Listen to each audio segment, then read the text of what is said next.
Okay, so in this video we're going to take a look at absolute cell addressing.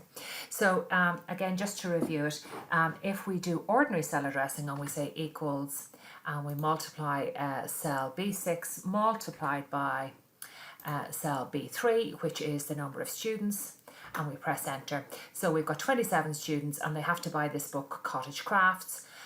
So we multiply the 1560 by the 27 and we get 421. The first one always works fine, and we drag it down and we go, oh, right, the first one's okay, the rest aren't working. We've got a problem with cell addressing. So we'll get rid of a lot of them and go again.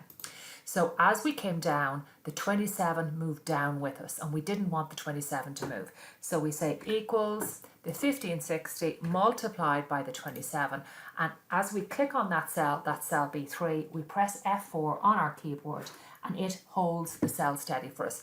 So it puts $1 before the B to hold the B steady and $1 before the 3 to hold the 3 steady. Okay, so it's going to be B6 multiplied by 27, and the 27 won't move because it's got the dollar signs all around it, or it's an absolute cell address.